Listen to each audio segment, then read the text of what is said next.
troubleshooting team to handle any problems.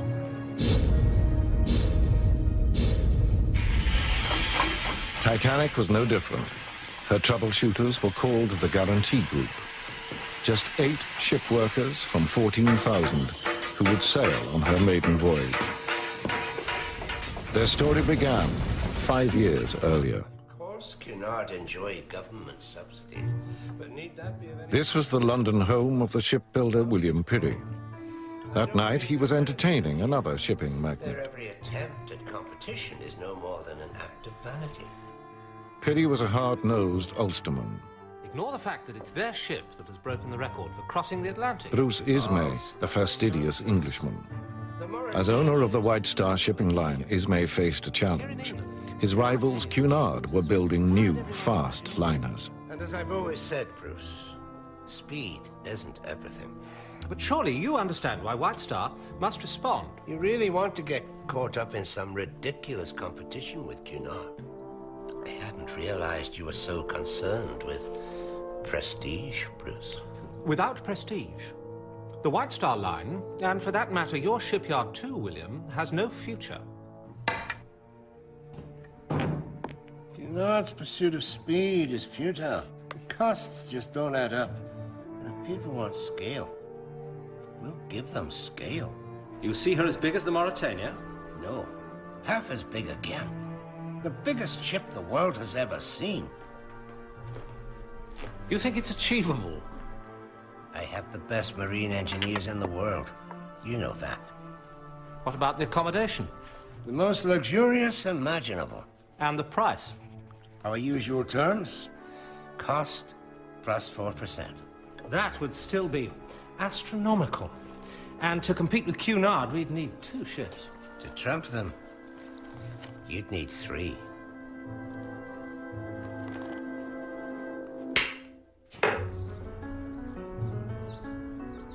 The deal was made in Belgravia, but it was Belfast where Titanic would be built. Belfast was Ireland's industrial heart, and its lifeblood was the talent of its workers. They'd made Pirrie's company, Harland and Wolff, the biggest shipbuilder in the world. Now a handful of them were about to enter legend. Alfie Cunningham, just 16, was starting as an apprentice. Nervous, Alfie? Who's nervous? His widowed mother had 6 mouths to feed. Alfie was man of the house.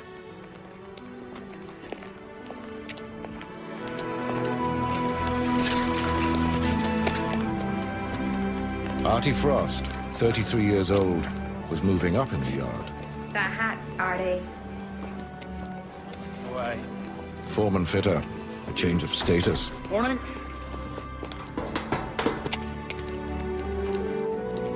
See ya. Tommy Miller, age 25, was a ship's carpenter. I'll see you boys, all right? Show me your piece. You'd forget your head if it wasn't screwed on. Bye. The yard was a hard place. The 6-day week brought as little as £1 to take home. Late arrivals were locked out. Oh, sorry, lad.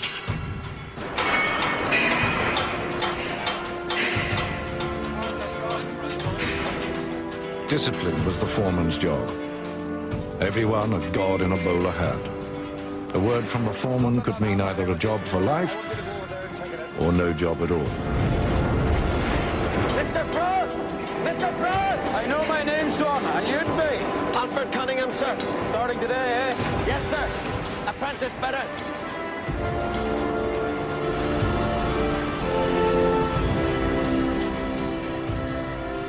There were 14,000 workers in the yard, and Alfie Cunningham was bottom of the heap. Tell me what you know about a ship's engine, young man. Nothing, sir. Then you better waste no time in learning, son, or you'll be out in your ear. Artie Frost had started as an apprentice. He knew how the yard worked. His ability had brought steady progress. But to get the foreman's job, he'd had to wait until his father retired. At the top of the company, too, it was a family affair. It's a fact. Cunard have got ahead of us. We must show them we won't let them stay there. Well, I'm sure you'll relish the opportunity to do that, William. Peary's chief of design was his wife's brother, Alexander Carlyle. Chalk and a cheese. Tommy, Roderick, Alexander's put you in the picture. Indeed. It's tremendous news. Thomas Andrews was Peary's nephew. Many believed he was already being groomed to take over the company. An entire new class of liner. It's extraordinarily bold. Of course, it's only a starting Roderick point, Chisholm, gentlemen. chief I draftsman. told Ismay he could have them within 4 to 5 years. Really, William, we all know how much you like to throw down a challenge, but quite frankly, that is ridiculous. Why? These ships cannot simply be imagined into existence, William. Of course, Alexander. And yes, I am laying down a challenge. Perhaps the greatest in the history of shipbuilding. That's a challenge I know you'll want to take on. And with Tommy and Roderick to help, you can turn the vision into a reality. Peary's iron will ruled throughout the yard. Get up out of there, you! Turn on that metal, what are you Every up to? second of the shipbuilding day was his. That bloody machine. Down the tools! Even the lavatories were known as the minutes because of the timekeeper at the door. 7 minutes per worker per day. That was the rule.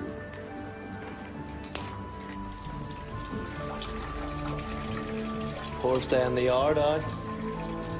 Aye. Oh, come on, laddie. It's the welcome every new boy gets.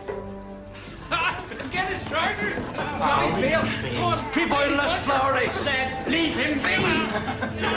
Come on, that's right, Flowery, you roll! That's the only thing you Catholics are good at! Just 1 in 8 workers at the yard was Catholic. Is that a fact now? Go on with you. Idiots. But Lord Peary frowned on sectarianism. Friendships across the divide with Protestants like Tommy Miller were commonplace. Have not charity, it profiteth me not. Charity suffereth long, and is kind. The dinner break threw everyone together. For 45 minutes, a man's time was his own, to spend as he pleased, in discussion and debate, gambling or games, and of course, the Bible. Prepare to burn in hell! No one was blind to religion, but more important still was the division between trades, and the kings of the yard with the toughest job were the riveters. Michael Flaherty, for one. Thank you. Thanks for that. Oh, my dad's a riveter, Alfie. He's as deaf as a post. Deaf as a what? That's why he wouldn't let me follow him. Got me signed on as a shipwright and joiner instead. Safer trade for us, eh, Mr. Miller? Safer. You say so. But weren't you afraid to tell those fellas where to go, like, with them being Protestants and all? You're a Protestant.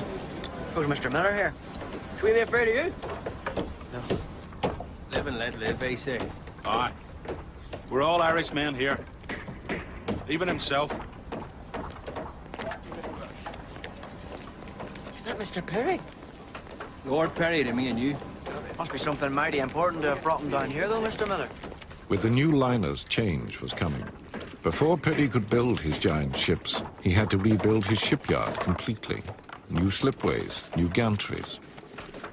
Peary was making history, and to record it, he appointed the finest photographer in Ireland.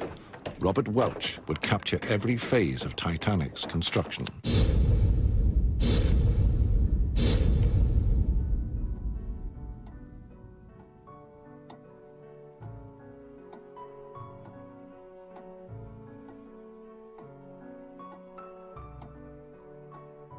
Titanic had begun with a gentleman's agreement. A year on, there was still nothing in writing. Everything depended on Bruce Ismay. Well, It's got 4 funnels. correct. But you said there'd only be 3 engines. William feels these ships will be more cost-effective with only 3. And of course, we all know that the more funnels a ship has, the keener the paying public are to travel on it. Cunard built the Mauretania and the Lusitania with 4. We didn't think you'd want your ships to have less. So, one funnel is an ornament? Correct, sir. Well, I think she's magnificent. How soon can you start? We can commence work on ship 400 in a matter of months. 401 soon after. Well then, I'd better sign the contract. Of course.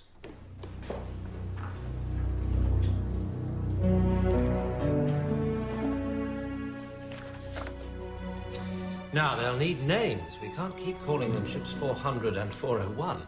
Surely, since 400 is the first in the class, we must call her Olympic. Agreed. And 401? She's your ship, Bruce. William, you know your classics. Olympus was home to the Greek gods, that's true, but what of their great rivals, the Titans? Giants, every one of them. Olympic's partner should surely be Titanic. Very good. Titanic it is, then. Was ever a ship more appropriately named? Olympic and Titanic. In Piri's eyes, these giant liners would usher in an age of boundless prosperity. What could possibly go wrong?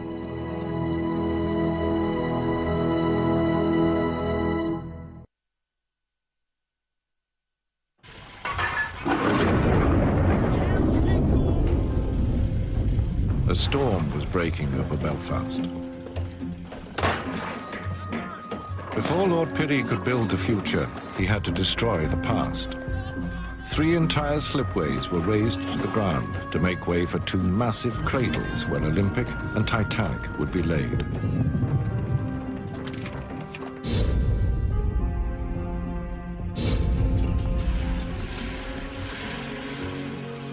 Out of the chaos, Piri's vision began to take shape. These giant vessels would need mammoth construction gantries. A 6,000-ton steel skeleton, towering over 200 feet, taller than Westminster Abbey.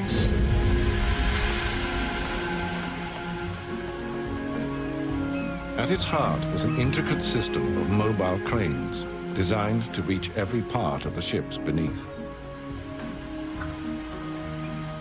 Piri had promised the biggest ships the world had ever seen. It was for the design team to deliver them. They were led by Alexander Carlyle. But it was Piri whose word was final. For him, Olympic and Titanic would confirm Harland and Wolff as the world's greatest shipbuilder.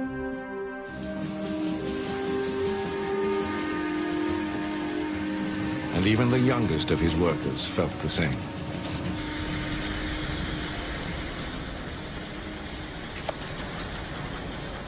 What's that face about? The Olympic. What about the Olympic? You know they're laying down our keel tomorrow. Aye. Our gang's only being sent to do the shoring on her. So what? Oh, come on, Alfie. She's gonna be famous all over the world. So's Titanic. And Mr. Frost says our crew's gonna be fitting Titanic's engines. Well, Olympic's gonna be built first. So what? Just the ship that matters. My arse. She is too. Olympic's gonna be the ship that everyone talks about. Right. First to start building, first to be launched, first to cross the Atlantic. Titanic's going to be a mighty ship that no one remembers. The yard was full of expectation. The new gantries waiting for the ships to rise within them, and a handful of workers hardly daring to dream they might yet sail on.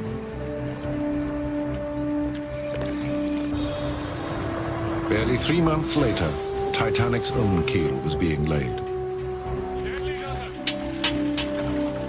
A gigantic steel spine to support her 880-foot length.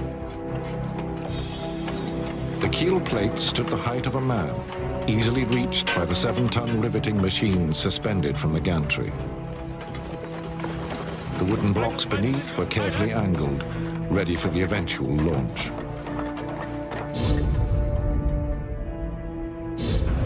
Meanwhile, the steel frames that would form Titanic's ribs were being prepared. In the molding loft, a room the size of a football pitch, Full-scale cross-sections of the ship were drawn in chalk, and the steel work that would give her shape was bent to match. One by one, the 300 frames of the hull were reared into place.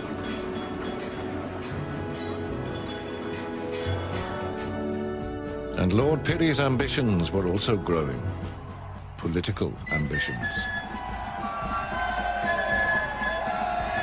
Pirrie had always been a unionist, happy with his place in the United Kingdom. Overnight, he turned to nationalism.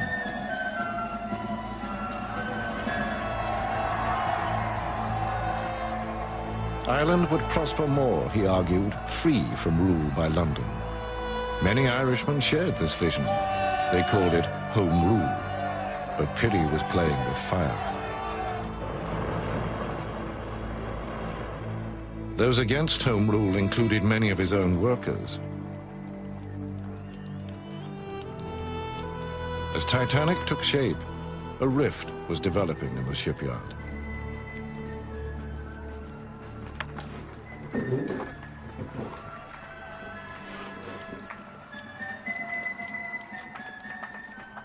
Is this what you call studying then, young man? Just taking a wee break, man. Some sight, though, isn't it? There's a lot of men I know down there from the yard. Look, there's Mr. Frost, my foreman. You best not let him see you taking time away from your studies, then. What with all the exams you've got to pass? Tommy Miller's family had dreams of their own. Where was the sail to when you built her, Daddy? America. Where's America? I'll show you, son. Here is Ireland. Here is Belfast. And here's America. A lot of people go there. A lot of Irishmen go there. Why?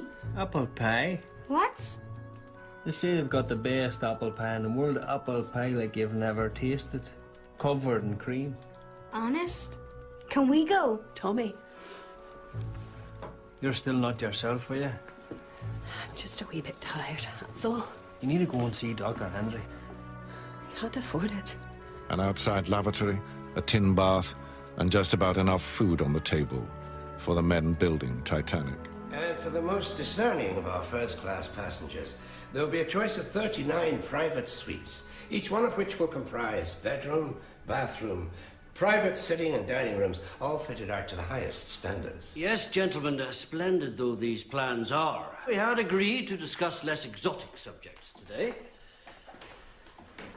Now then, gentlemen, I propose we install 16 lifeboat stations, 4 lifeboats at each station, giving us up to a total of 64 lifeboats. Which would exceed Board of Trade regulations by some way. As Board of Trade regulations stand. But given the size of these ships, we must surely expect them to demand greater lifeboat accommodation. William?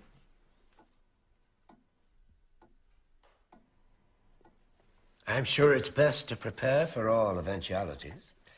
Now, if we look at the first-class lounge, the Palace of Versailles.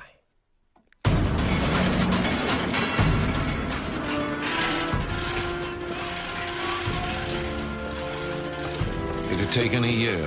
The Titanic skeleton was in place. Now it was time for her outer skin. 2,000 steel plates, 30 feet long and 6 feet broad, each one over an inch thick, weighing 3 tons.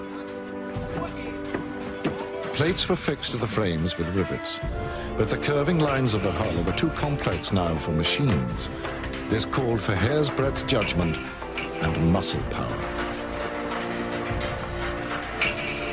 3 million rivets, red-hot iron stitches would hold this ship together, 1,500 tons of them. As Titanic's bulk grew, underneath her, the work of fixing the wooden shoring continued, hard and dangerous. Thank God for that, Jimmy.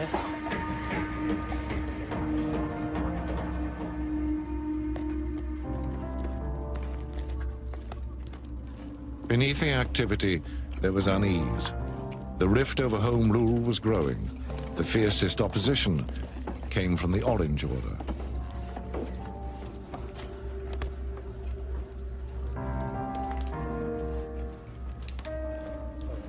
It's Alfie Cunningham, isn't it? Aye. You ever thought of joining a lodge, son? Oh, well, maybe I have, like, but... Ballymacart Lodge. We meet. I know we meet. Well, that's grand. We're there every Monday, Wednesday, and Friday nights. I hope to see you. Aye. Maybe you will.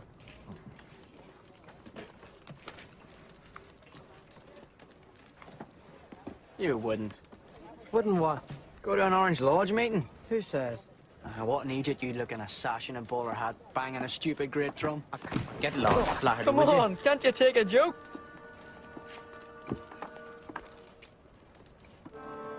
I'm looking for my sister's husband, Tommy Miller. Do you know him? Aye, he's over there. Thomas? Honey, what are you doing here? It's Jeannie.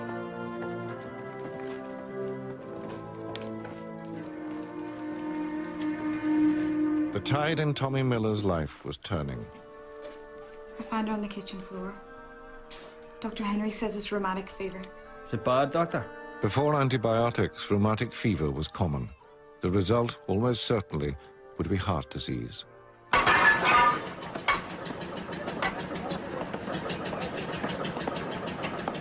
Same shape as you've been building for years, isn't it?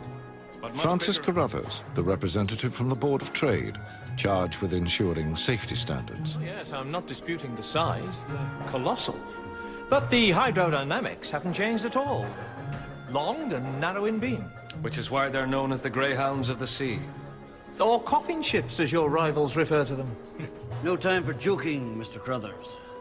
We're here to discuss safety, not aesthetics. And these discussions, a year before Titanic's launch, would be critical. They would determine who would live, who would die, and they would cost the lives of two of the men in that room.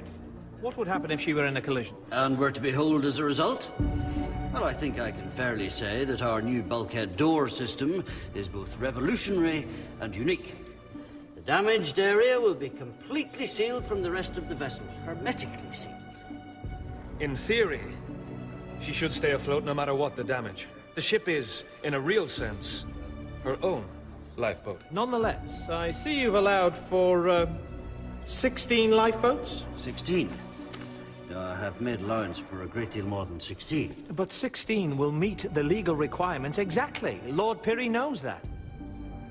He has spoken directly to you? Well, yes. The provision of lifeboats, the entire design, is my responsibility.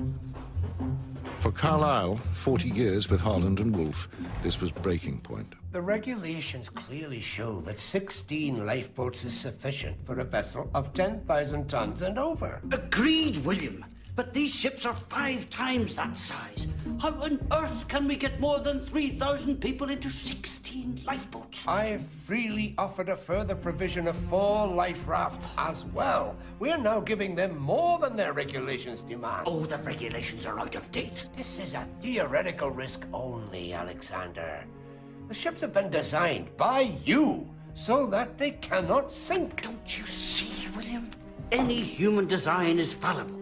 Surely the first rule of safety must be to think the unthinkable. And you are happy for our passengers to do the same. What? Has it occurred to you what they would think if the promenade decks were festooned with lifeboats? You are concerned the passengers may be alarmed by the lifeboats? In the numbers you recommend, yes. Our intention is to offer passengers the experience of a lifetime, not to frighten them so much they never want to travel on a White Star ship again. So, this is one of your economic decisions. These ships have to sail at a profit, Alexander, and I have to build them at a profit. And no doubt not having to provide a few dozen lifeboats will add a small but very welcome addition to your profit margin. You know that's nonsense. Alexander! It was the end of Carlyle's involvement with the company. Titanic was the last ship he would ever design.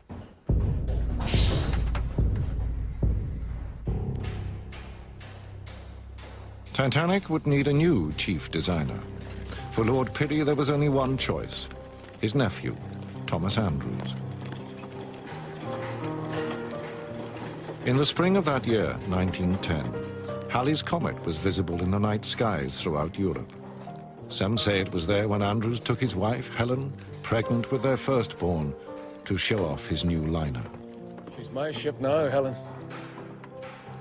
Titanic and Thomas Andrews would be inseparable to the very end.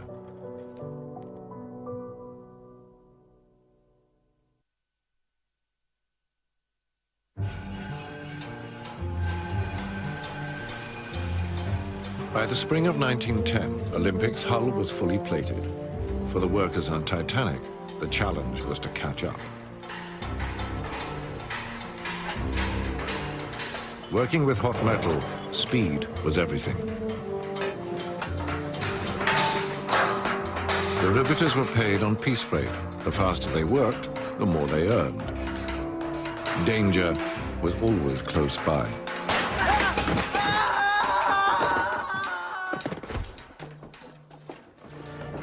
Samuel Joseph Scott, aged 15, was the first to die on Titanic. 17 would lose their lives building these ships.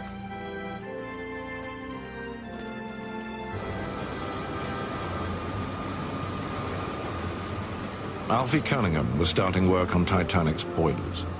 Theirs was the heartbeat that would pump 30,000 horsepower to the engines. 29 boilers, fed by 159 furnaces, burning over 600 tons of coal each day. The boilers dwarfed the men who built them, but Titanic was designed for efficiency. Excess steam would be diverted through a turbine to increase her power by more than half. And this is where all that energy would be driven, to the giant manganese-bronze propellers. A central one of 22 tons, flanked by two more, 38 tons each, and 4 times the height of a man. It was these that would drive Titanic through the Atlantic swell, but that was still 2 years away. First, a 200-ton floating crane was needed to lower the engines and boilers into Titanic. A German company was supervising the crane's construction. But as the monster grew, so the rows began. I'm telling you, bonehead, if you want us up there, you can whistle! The Belfast men were deeply suspicious of the Germans. The lads reckon it's none too safe up there, and they might have a point. The way they see it, it's a German crane. Let them risk their own necks. See, a lot of the boys are convinced they're spies. Come here to steal the secrets of our new ships. Sell them to our competitors. No one was better equipped to tackle the problem than the chief draftsman, Roderick Chisholm. His way with words would eventually win him a place on Titanic. Roddy Chisholm had worked his way into management from the shop floor. He could get on with anyone. Better still, he spoke German. Je schneller der Kran steht, desto schneller werdet ihr alle wieder zu Hause. National pride was at stake. The Germans agreed to finish the crane themselves.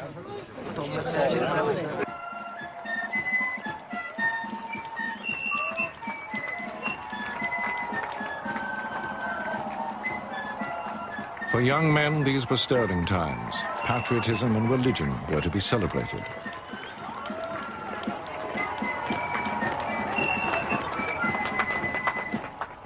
Alfie hadn't joined the Orange Order himself. He was too busy studying.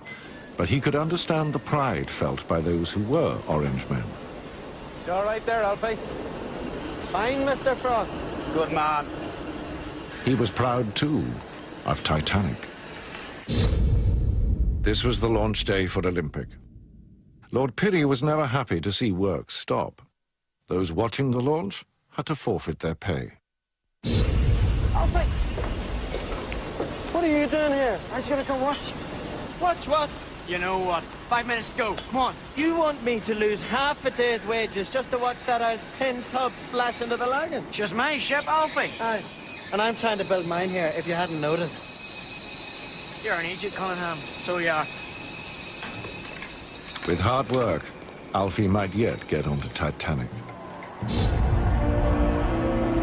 But today it was Olympic in the limelight. Lord Perry had even had her painted white for the photographs.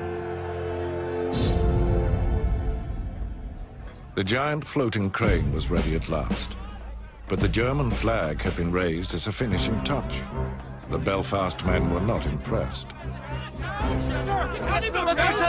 That flag is an insult to us all. Those Germans are looking to start trouble here. Meine Freunde, die Männer hier unten feiern eure unglaubliche Leistung. Euer Mut und euer Geschick sind uns allen ein Beispiel. Vielen Dank! You tell him to get that rag down, or we'll rip it down!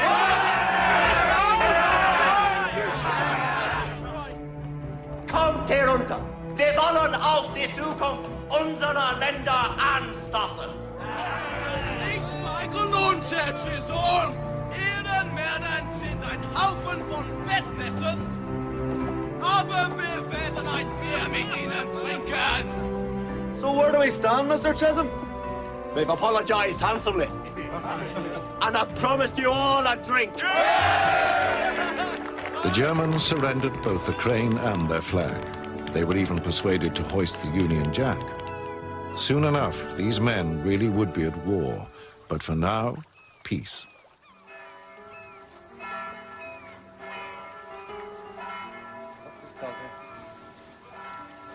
Six days a week, noise from the yard echoed across Belfast. On Sundays, it stopped. That's when the men brought their families to admire their work. Now, would you call that a funnel or not? You could fit a tram car in it. Imagine the size of the engine I'm having to build.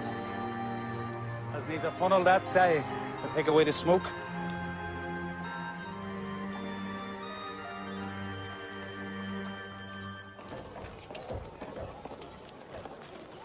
Now the stage was set for Titanic. It was launch day, and time for differences to be set aside. So what's going on?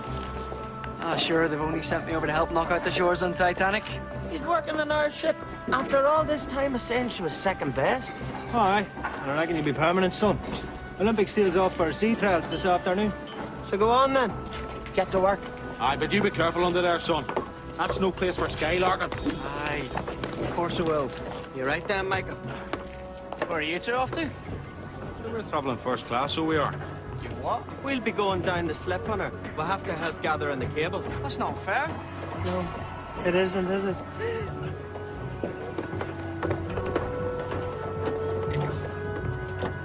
A last inspection for Piri and Ismay. Even without engines and fittings, the hull weighed 24,000 tons.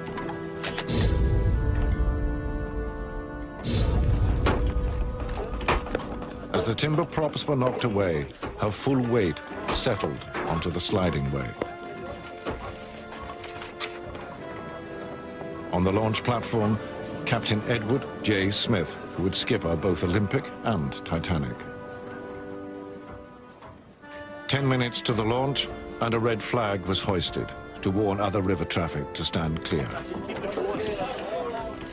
Titanic now rested fully on the slipway, thickly coated with 20 tons of liquid soap and train oil. Just 2 hydraulic triggers held her in check.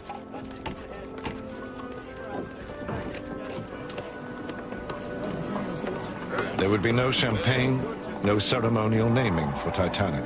That was not the White Star way. A simple command was enough. Release the triggers!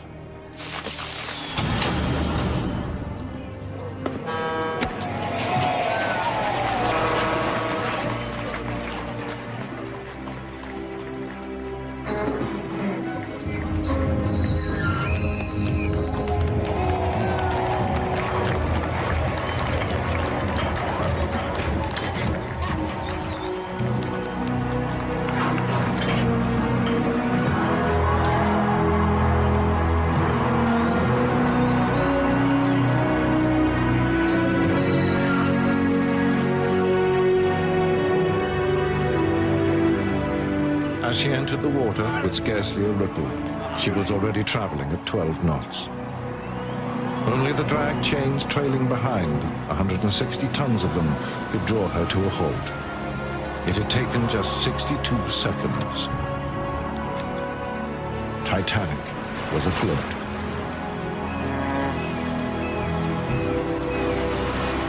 Nothing could check the chain of events that would follow now.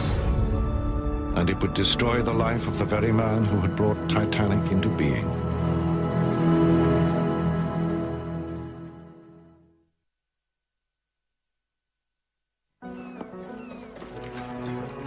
The slipways were empty for the first time in over 2 years. Titanic was in the water. She was still an empty shell, waiting for carpenters, engineers, and painters to transform her into a liner.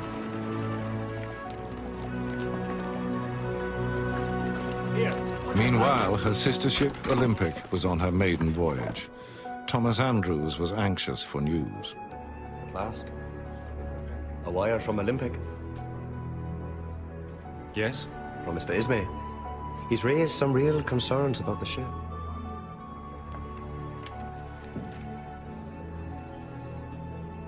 The springs and the mattresses are too soft, and there's a lack of cigarette holders in the WCs. Also, we are short of a potato peeler. Well done, Tommy. Well done.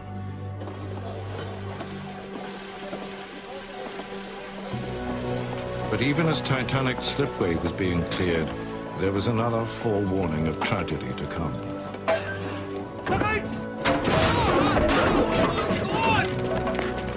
Get this off, Laurie. Get to the office. Tell them we need an ambulance. James Dobbin, aged 43, was fatally injured by falling timbers. He died the next day.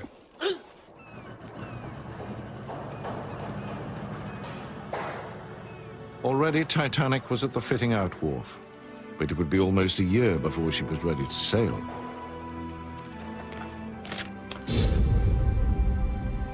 Funnels and boilers, decking and lighting, furnishings, fittings and paintings, all had to be put into place. Everything to live up to the dream of the world's greatest liner.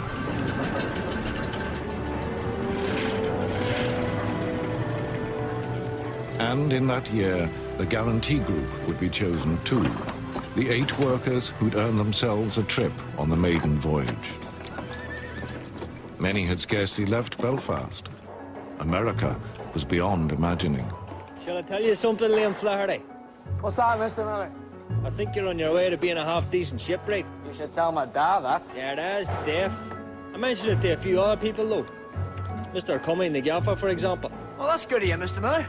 I might have done you a bigger favour than you think. Why's that? He's been asked by Mr. Andrews to recommend a shipwright and an apprentice to go on Titanic's maiden voyage. You don't mean he's thinking of recommending you and me? Thinking of is as far as it goes at the moment, Liam. Every day counted to complete Titanic. Piri could not afford distractions. There must be no let-up coming. None at all. I understand. But there was no escaping the bitterness in the yard. Ireland was heading for political crisis. Home rule simply means granting Ireland a measure of independence. It doesn't mean casting ourselves adrift in the Atlantic. With respect, that isn't how many of the men in the yard see it. And they're blind. If we get this right now, Tommy, the future of Ireland will be assured for 100 years or more. Now have that removed, will you?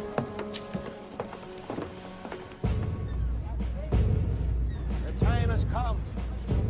Not just to stand up and proclaim our Most of Piri's workers were against home rule.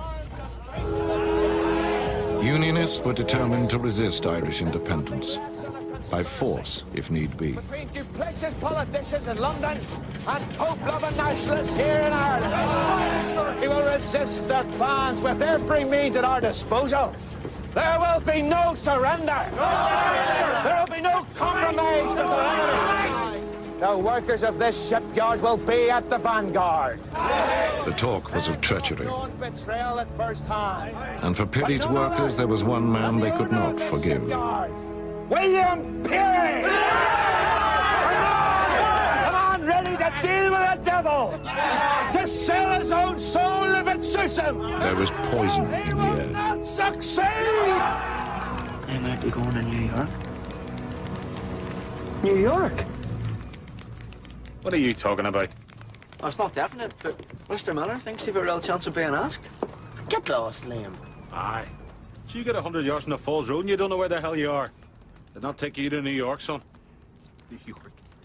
But she's not even your ship. Olympic's always been your ship. Yeah, well, Titanic's my ship now. Whatever happened to you, Alfie Cunningham? Mr. Gilzane. How long is it since you promised to come to one of our lodge meetings? Oh, well, I didn't exactly promise. It's just difficult. I've classes up at the Institute most nights. Well, study's a fine thing. But you should be studying the history of your own people, your own traditions. I'm sure you're right, Mr. Gilzane. And it's not just all talk these days, believe me. We're having drill most nights. Ready for all eventualities.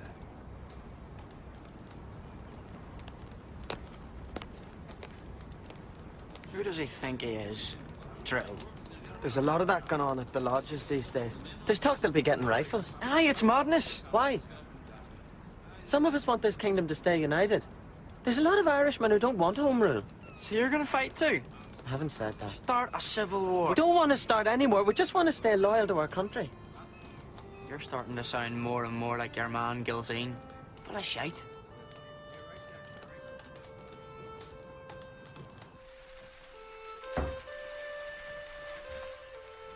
So is this true? You really might get asked to go to New York? Maybe. But I've been thinking, whether I do go or not, we should go. As a family. America? To live? The doctor says you need dry air, clear air. All it does is rain in this city. We can't leave Belfast. Why not? Because this is our home. We can't give that all up just because of me. People leave Ireland every day. And it wouldn't be just because you. This city, that yard, there's something bad in the air. It's not the place I want to be anymore.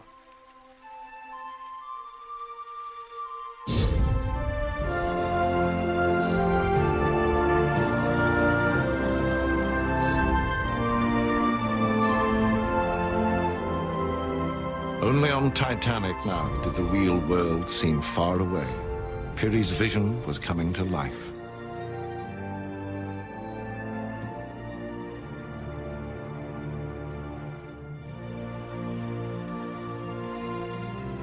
To those who built her, Titanic had turned into a ship of dreams.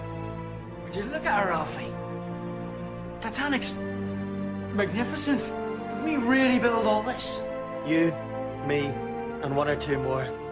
She didn't build herself, that's for sure. But isn't she grand? Solid. Like she's always been here. And always will be. Maybe she's too good for the likes of us now, though. Liam? Then, disaster. Titanic's sister ship, Olympic, was holed in a collision with a Royal Navy cruiser, HMS Hawke. The impact was felt back in Belfast, because the man responsible was the skipper who would soon also command Titanic, Captain Smith. The captain of HMS Hawke, quite simply, got too close and lost control. The concern now was that these liners were monster ships, too big to be handled safely. And it's plain from the photographs which vessel came off worse. Titanic's builders were past masters at handling the press. That Olympic comfortably survived the collision. Consider what would have happened to any other vessel which had suffered such severe damage. Say the Mauritania. As water flooded in, her poor crewmen would have scurried around frantically trying to close the doors between all her separate compartments and stem the flow. A vain endeavor. But we at Harland and Wolff, gentlemen, have introduced automatic watertight doors. A simple flick of the switch, Sahara ship, and render her safe. Much had been made of the watertight doors, a design that Harland and Wolff had actually borrowed from a German rival. What was undeniable was that they worked. As soon as water is detected in the ship, an electric switch is automatically thrown, causing all the bulkhead doors throughout the ship to close at once. Mr. Frost. I should come to this side of the door, Mr. Green, or you may get very wet. There we are. Home and dry. You see? With her automatic doors in place, Olympic had stayed afloat, even with 2 compartments completely flooded. So this, in your view, makes the ship what? Unsinkable? Captain Smith had long argued exactly that. I cannot conceive of any vital disaster happening to this vessel. Modern shipping has simply gone beyond that. Look, if there's a ship safer, we don't know of it. As far as I'm concerned, she is practically unsinkable. Practically unsinkable was the phrase used to sell Titanic. To most people, it meant simply that Titanic was safe. The fact that her sister ship had survived a collision with a cruiser only reinforced that. Titanic's completion schedule had been critically hit. One of her propeller shafts was now needed to repair Olympic. Lord Pirrie pushed the date of Titanic's sailing back into April 1912. A fatal move. By then, the melting ice pack would lie directly in her path. Pirrie was on a collision course of his own, bent on home rule, come what may. He intended to stage a rally in the heart of Belfast. His choice of speaker would outrage his opponents. It has to be Mr. Churchill, Margaret. You know they'll hate you for it. We'll make them see the error of their ways. Winston Churchill, the Lord of the Admiralty, was a hate figure for Ulster loyalists. Like Pirrie, he had a unionist pedigree. He too was seen as a traitor. Keep it coming. Good man. Just drop it in there. Easy does it. Ulster's future was in the balance, but Titanic, at last, was in dry dock. Unionists or not, for some workers, it was finishing the ship that mattered. Mr. Frost! What? You know how there's always a bunch of fellas sent with a ship on its maiden voyage? The Guarantee Group? Aye. I have a pal who reckons he might be chosen. Is that a fact now? Aye. I was wondering if, like, you know, his foreman might be kidding him on. Why would he do that now? Well, for a start, this pal's a Catholic. No, but, I mean, there's some people in this yard who say if you're not a Protestant and a member of an Orange Lodge, for that matter, you're lucky to have a job at all, let alone go to America on Titanic. There's no place for sectarianism in this yard. The job's what matters. I say that as a Protestant and an Orange man. Could be true. New York? I wouldn't know. I'd only know which engineers would be going. You? Might also have a short list of apprentices in mind to take with me. You don't mean... Take nothing for granted, Alfie. But... Just get on, work hard, see what happens. For Alfie Cunningham, new horizons. But Tommy Miller's prospects were darkening. Boys, what are you doing? Honey. Oh, no.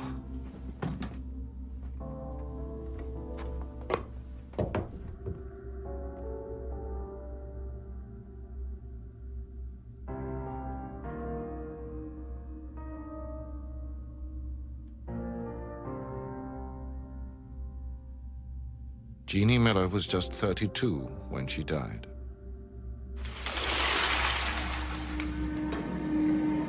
Titanic's maiden voyage was only weeks away.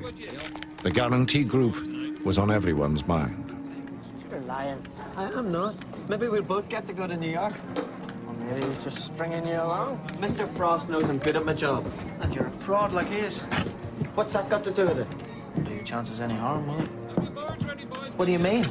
Are you saying Mr. Frost's a bigot? Of course I'm not. Then why'd you say it? It's a joke, Alfie. No, it wasn't. Alfie, I know Arthur Frost's not a bigot. Shouldn't have said anything. Aye, well, you did. What's all this? They're searching us, aren't they? Searches were routine, but the Loyalists were preparing to fight with whatever came to hand. Sure, he must no harm, fella. Rivets had stitched Titanic together. They also made lethal ammunition. As Pirrie prepared to welcome Churchill, the mood in Belfast was ugly. 10,000 troops had been drafted in. Margaret,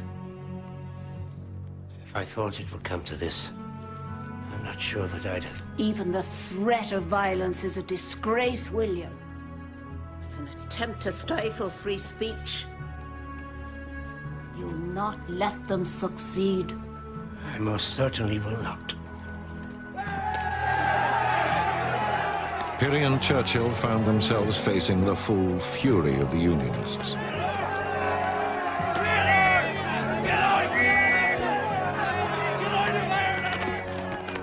And rivets weren't their only weapons. There were guns on the streets.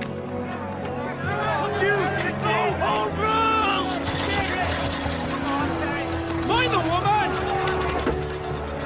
Pirrie and Churchill were lucky to escape with their lives.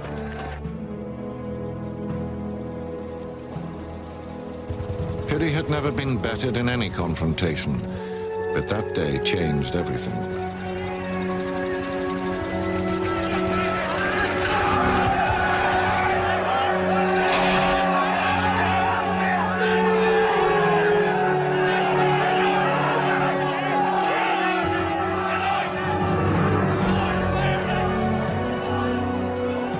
Lord Pirrie fled Ireland, humiliated.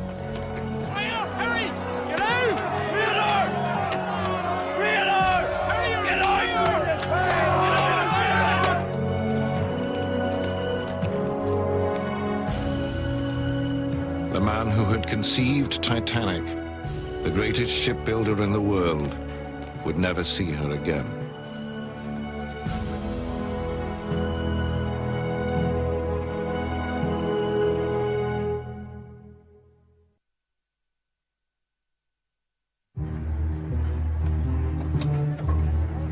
After 5 long years, Titanic was almost complete in the dry dock. But with Lord Pirrie's departure, all order had gone. It was no longer safe if you didn't belong. Excuse me, what's wrong with you? Show some manners, will you? I don't take any lessons in manners from you, dirty little pig. Hey, get away. You two think you're safe, don't you? Well, not anymore.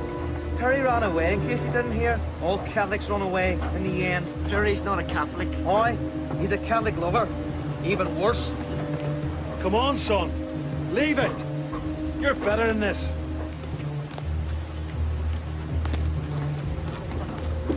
To the Unionists, Titanic had become a British ship. To the Nationalists, an Irish ship. The world was shifting.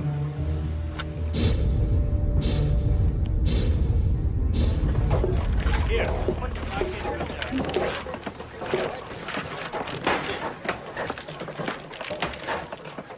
Mr. Miller, it was about the guarantee group. I still haven't heard anything. Oh, that's all right.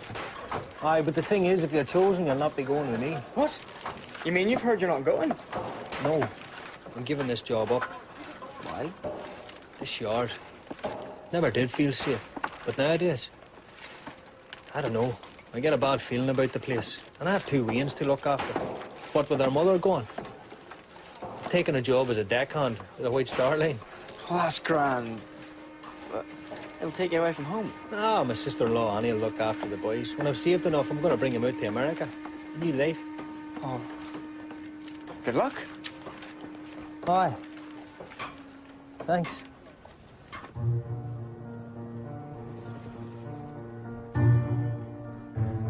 Titanic had been conceived in London's Belgravia. That's where Pirrie had taken refuge. Uncle William. Thomas, thank you for coming over. It's the best thing, until things settle down in Belfast, and you're able to return. There'll be no return. I've done with Belfast. You're not saying you've done with shipbuilding. There must be more to life than building ships, Tommy. But I'm gonna need you to run the Belfast shipyard for me from now on. Uncle No William. arguments. You're a unionist, and the best liked man in Holland and Wolf. Something else I want you to do. Titanic's maiden voyage. I was supposed to sail with her. I can't now. Why? My health. A small tumor. My doctor insists I must have an operation. But you will recover. I want you to take my place on Titanic. Ismay is going too. Between the two of you, you can decide if this whole enterprise was worth it. I'm not sure if I know anymore. There was a different sickness in Belfast. Politics were being fueled by anger and fear.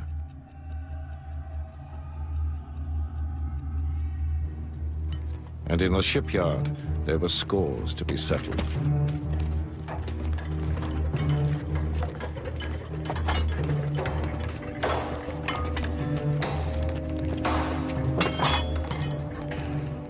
Flaherty.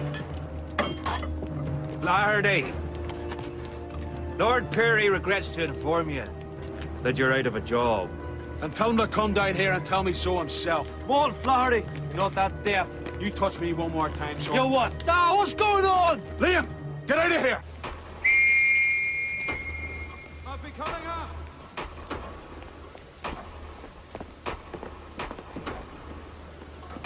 Some news for you. Titanic sails on April 1st. And we're on her. We're in the guarantee group. Go on, boy, No! just go! What are you doing? Your old man's just been sacked. We're after escorting him from the yard. Ah! Away, Liam! April Fool's Day. Aye, but it's not a joke. And neither is this.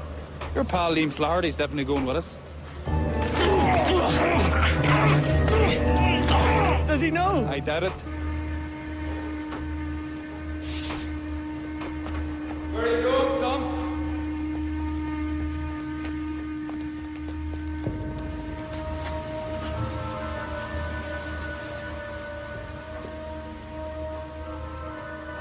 Pick his feet up. He's just dead. Keep him moving. There now. We'll not take you all the way. You'll want to walk out unassisted, like the proud men you are. You Athenian scum. Get back to the falls with you. There'll be a tram any time. What's going on? These men have decided to look for work elsewhere. What? You've done this to them because they're Catholics. They got what was coming. You make me sick. Come on, son. Come on. You can't let them drive you out like this. That's what I thought. Liam, you can't. You've been picked for the guarantee group. It's definite. We're on Titanic together. Tell them they'll need to get someone else, will you? In the face of bigotry, many friendships were coming to an end. Titanic now was ready to leave the city of her birth and to face her final test. Her sea trials.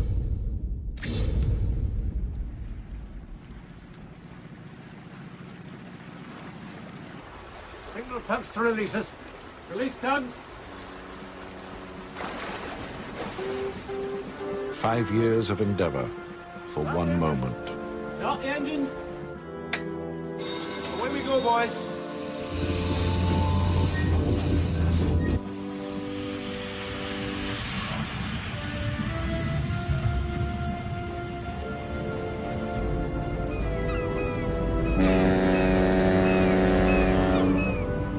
The steam from the boilers drove the main engines at a pressure of over 200 pounds per square inch.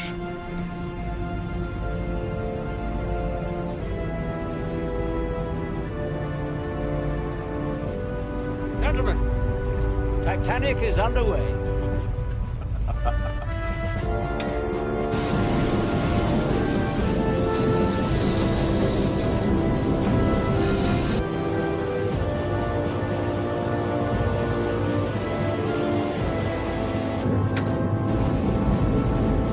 And with her turbine engaging the central propeller, she was brought up to cruising speed.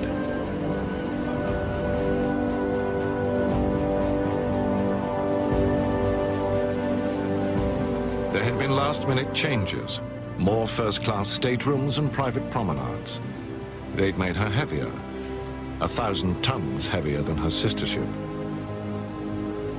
At over 46,000 tons, Titanic was now the world's biggest ship. The sea trials were not a formality. Hard to stop it. Hard to stop it. Francis Carruthers from the Board of Trade was on the bridge. In 3 years of construction, he'd inspected Titanic almost 2,000 times. I don't expect her to turn on a sixpence, Captain Smith. Just within reasonable limits. It was for him to sign her safety certificate.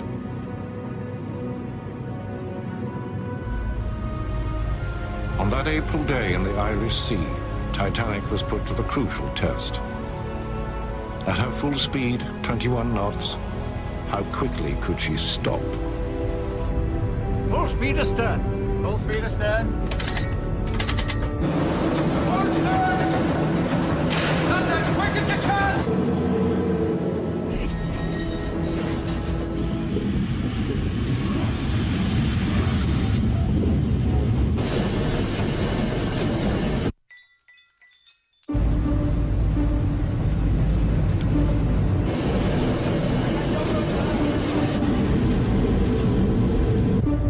As the great ship slowed, the hopes of all who'd built her quickened.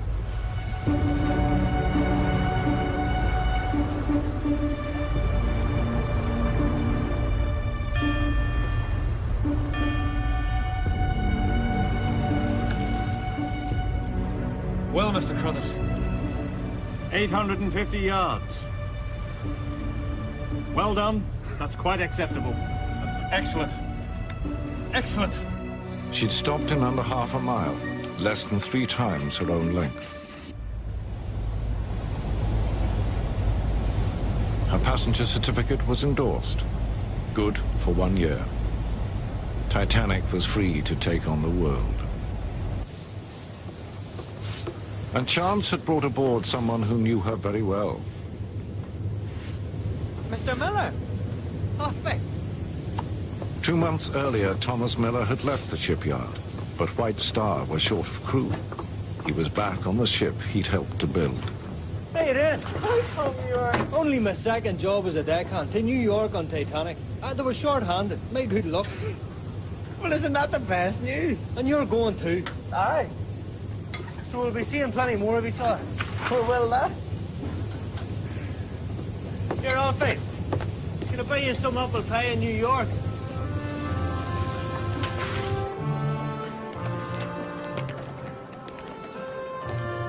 With the fading light, Titanic prepared to leave her birthplace for good.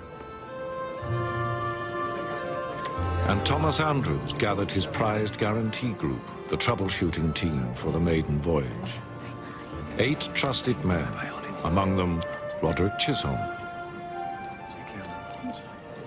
Artie Frost, Look after your mommy for me. Okay. Alfie Cunningham. That Tommy Miller was also there must have seemed a happy accident. Yeah, boys. A penny each. They're this year's. Don't spend them till I come back. We'll be even richer then. All right. Artie Frost, we know, was sure of promotion on his return. And Alfie's hard work had also paid off. The shipyard had named him Apprentice of the Year. His future was secure. Mr. Welch. Goodbye. Goodbye, and good luck. Every man boarded Titanic in hope and expectation. We'll see you in a couple of weeks.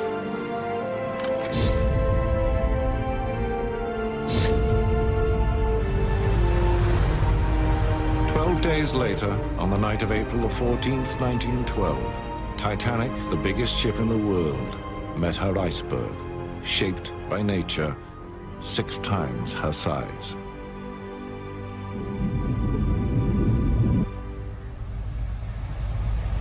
She carried over 2,200 passengers and crew, but lifeboats for only half that number.